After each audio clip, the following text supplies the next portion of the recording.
నేను కేవలం I mean నా ప్రొఫెషన్కి వెళ్ళినప్పుడు మాత్రమే నా ఫోన్ నా దగ్గర ఉండేది. మిగతా టైం అంతా నా గూగుల్ పేతో సైతం తను లాక్కొని నా దగ్గర నా డివైస్ అంతా తన దగ్గరే ఉండేది, తను చూసేది అనేది. ఎందుకు మీరు నిజంగా లాక్కునేవారా, లేకపోతే ఎక్స్టర్నల్ అఫైర్స్కి సంబంధించి మీకు అనుమానం వచ్చిన తర్వాత చూసారా, ఏం జరిగింది? ఇది యాక్చువల్గా అయితే ఈ ఇష్యూ జరిగిన తర్వాత నాకంటే మా హస్బెండ్కి కాల్ వచ్చింది. అమ్మాయి పిఎస్లో కేసు ఫైల్ చేసింది. ఓకే, ఏమని? నన్ను హెరాస్ చేస్తున్నారు అని చెప్పి. అంటే యాక్చువల్గా మా హస్బెండ్కి ఇందులో ఇన్వాల్వ్మెంట్ లేదు, కానీ ఆర్కే అనే అతను వాళ్ళ ఇంటికి వెళ్ళి గొడవ చేయడం అట్లా చేస్తుంటే మా హస్బెండ్ పేరు కూడా అందులో నోట్ చేశారు. ఓకే. సో అక్కడ వేస్తే మాకు కాల్ చేశారు, మా హస్బెండ్కి కాల్ చేసి ఏంటండి ఇది ఇష్యూ ఏంటి అంటే, సార్ నేను సార్ట్ అవుట్ చేసుకుంటా, మా హస్బెండ్ ఇది నెక్స్ట్ టైం ఏది రిపీట్ చేయకుండా చూసుకుంటా అని నేను చెప్పాను. అప్పుడు మీకు తెలిసిందా? ముందే తెలుసు నాకు. ఓకే. ఈ అమ్మాయితో ఎఫ్ఐఆర్ నేనే బలవంతంగా మానిపిస్తే ఆయన ఏమన్నారంటే, నువ్వు నా అమ్మాయిని దూరం చేసావు, నీకు నరకం ఏంటో చూపిస్తా, నీ పరిస్థితి దారుణంగా ఉంటుంది, ఫైనాన్షియల్గా సపోర్ట్ చేయాలి. గౌతమ్ గారు, ఇక్కడ క్వశ్చన్ అడుగుతా. మీరు ఆరోపిస్తుంది మీ భర్త మీద, ఆధారాలు ఉన్నాయని చెప్పి అడిగితే? ఉన్నాయండి. ఉన్నాయా? చూపించే ప్రయత్నం ఏం చేస్తారు? చూపిస్తా అండి, అది ఓకే, ఆడియో క్లిప్ ఉంది, సో చూపిస్తాను. ఇంకొకటి మీరు అన్నారు కదా ఫోన్ తన దగ్గర ఉంటే, మీరు టైమింగ్స్ చూసుకుంటే అందులో ఒకసారి మీరు ప్లే చేసినప్పుడు టైమింగ్స్ చూసుకోండి. అవన్నీ కూడా తను తీసుకుంటే తన ఆ టైంలో ఎలా చార్జ్ చేస్తారో చెప్పండి. తను చార్జ్ చేసిన టైమింగ్స్ కూడా మీరు చెక్ చేసుకోండి కావాలంటే. తను పక్కన ఉన్నప్పుడు కూడా చార్జ్ చేసేవాడు. తను పక్కన ఉన్నప్పుడు కూడా చార్జ్ చేస్తే నేను కూడా చాలాసార్లు అడిగితే, నేను ఒకసారి అంటే నాకైతే ఇష్టం లేదు, తను జీన్స్ టీషర్ట్ వేసుకుని ఉంటేనే నాకు ఇష్టం, నాకు ఇలాగే ఉండాలి, సన్నగా ఉండాలి, నాకు అమ్మాయి. ఏమనే వాళ్ళు మీకు సంబంధించి? బాడీ షేమింగ్ బాగా చేసేవారండి, చాలా. ఎంత అంటే నువ్వు XXL, ఫస్ట్ నేను కొంచెం ఇంకా లావు ఉండేదాన్ని, అప్పుడు XXL ఉన్నావు, నువ్వు అంటే నాకు ఇష్టం అవ్వట్లేదు, నేను చూస్తుంటే నాకు ఇష్టం అవ్వట్లేదు అని అంటే నేను హెర్బల్ లైఫ్ స్టార్ట్ చేశాను. ఓకే. స్టార్ట్ చేస్తే కొంచెం ఒక నార్మల్ వెయిట్కి వచ్చా, మరీ తగ్గలేదు, నార్మల్ వెయిట్కి వచ్చా. ఆ ఫొటోస్ కూడా నేను బిఫోర్ వెళ్ళన్నా ఆఫ్టర్ వెళ్ళన్నా కూడా మీకు చూపించమంటే చూపిస్తా. కేవలం ఆయన కోసం ఇప్పుడు కూడా ప్రెజెంట్ వాడుతున్నాను నేను, ఆయన కోసం. ఇట్లా నువ్వు XXL సైజులో ఉంటున్నావు, వెయిట్ ఎక్కువ ఉంటున్నావు అన్న టైప్లో నన్ను అట్లా మెంటల్గా చేసేవారు నన్ను, అన్ని భరించుకుని. ఎందుకు నేను ఈ మాటలు ఎప్పుడు వచ్చాయి? తనకి ఎక్స్టర్నల్ అఫైర్స్ కి సంబంధించి ఇష్యూ స్టార్ట్ అయిన తర్వాత మిమ్మల్ని బాడీ షేమింగ్ అనే అంశాన్ని వచ్చిందా? అప్పుడే జస్ట్ ఏంటంటే సార్, ఆ అమ్మాయి చాలా సన్నగా ఉండి చాలా వైట్గా అందంగా ఉంటుంది, ఆ అమ్మాయిలా తయారవు, అప్పుడు నేను ఇష్టపడతా, అప్పుడు ఆ అమ్మాయిని వదిలేస్తా, ఆ అమ్మాయిలాగా నువ్వు ఉండు, ఆ అమ్మాయిలా టీషర్ట్లు వేసుకో, సేమ్ ఆ అమ్మాయితో కంపారిజన్ అనమాట. ఇప్పుడు మనకి ఇప్పుడు ఆ అమ్మాయి ఫొటోస్ చూపించి, చూసావు ఈ అమ్మాయి ఎంత బాగుందో, ఫ్రంట్ చూసావా బ్యాక్ చూసావా అన్నట్టుగా తనకే చూపించేవాడు.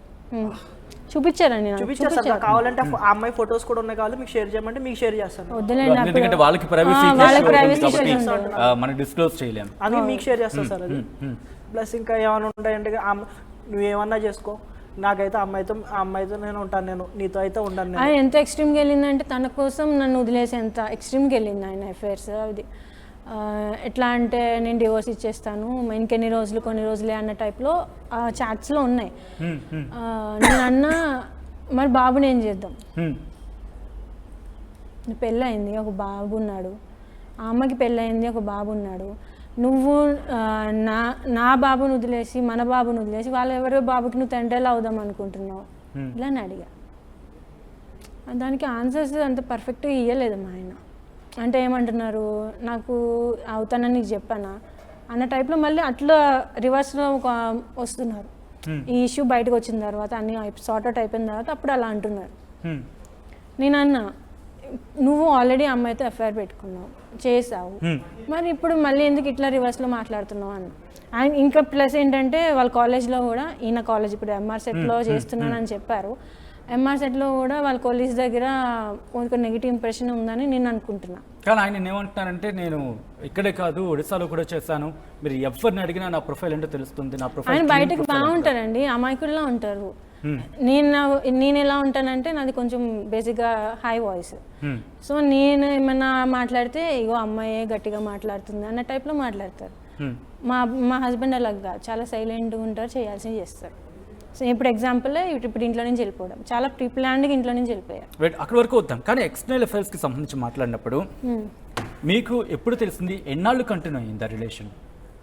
మేబీ ఒరిస్సాలో 2021లో అక్కడ ఉన్నారు, అప్పుడు షిఫ్ట్ అయిపోయారు. 21లోనే షిఫ్ట్ అయ్యాము. అప్పుడే ఉంది ఎఫ్ఐఆర్, కానీ నాకు తెలిసింది ఎప్పుడంటే హైదరాబాద్ వచ్చాక. ఓకే, హైదరాబాద్ వచ్చాకే తెలిసింది. అంటే అరౌండ్ ఏ ఇయర్? 21, 22. 22 అంటే దాదాపు if I'm not wrong 2 years, 1.5 year, 2 years వరకు కంటిన్యూ అయింది. నేను మీకు ఆల్రెడీ చెప్పాను, నేను ఎఫ్ఐఆర్స్ ఉన్నాయి, నేను ప్రూవ్ చేస్తానని చెప్పాను. సో ఆ ప్రూఫ్స్ నేను తీసుకొచ్చాను. ఆయన ఏమంటారంటే, నిన్న మీకు ఓపెన్గా చెప్పాను నాకు ఎలాంటి ఎఫ్ఐఆర్స్ లేవు. నిన్న ఇంటర్వ్యూస్ ఇచ్చారు కదా, అందులో కొంతమంది అడిగారు మీకు ఎఫ్ఐఆర్స్ ఉన్నాయా అని. లేదండి మా అబ్బాయికి ఏ ఎఫ్ఐఆర్స్ లేవని వాళ్ళ అమ్మ చాలా ధైర్యంగా చెప్పింది. మరి ఏంటది? రైట్, అంటే ఎప్పుడైతే టెమోజియన్కి ఎక్స్టర్నల్ ఎఫైర్స్ అంశం మీకు ఎప్పుడైతే తెలిసిన మీరు అంటున్నారు, సాధారణంగా ఎవరైనా సరే ముందు వాళ్ళ పేరెంట్స్ని క్వశ్చన్ చేస్తారు. వీళ్ళు లేరు కదండి, అబ్స్కాండ్ అయిపోయారు. నాకు ఆర్థరైటిస్ వచ్చిందని చెప్పి వీళ్ళు నాకు రాంగ్ ట్రీట్మెంట్ ఇప్పించారు, ఆర్థరైటిస్ వచ్చిందని చెప్పి. వాళ్ళు ఎట్లా కన్ఫర్మ్ అంటే నాడి బట్టి కొన్ని చెప్తారు కదా, నాడి బట్టి ఈ అమ్మాయికి ఇష్యూస్ ఉన్నాయని చెప్తారు కదా, అలా నాటు వైద్యం దగ్గర తీసుకెళ్ళి అతను పట్టుకొని అమ్మాయికి ఆర్థరైటిస్ ఉందని చెప్పారు. చెప్తే వీళ్ళు నమ్మేసి మెడిసిన్స్ కూడా స్టార్ట్ చేయించేశారు నాటు వైద్యంలో. అది నాకు పడలేదు, అది నా బ్రెయిన్కి ఎఫెక్ట్ అయింది. ఏంటో నేను నార్మల్ అవ్వడానికి 10 days పట్టింది.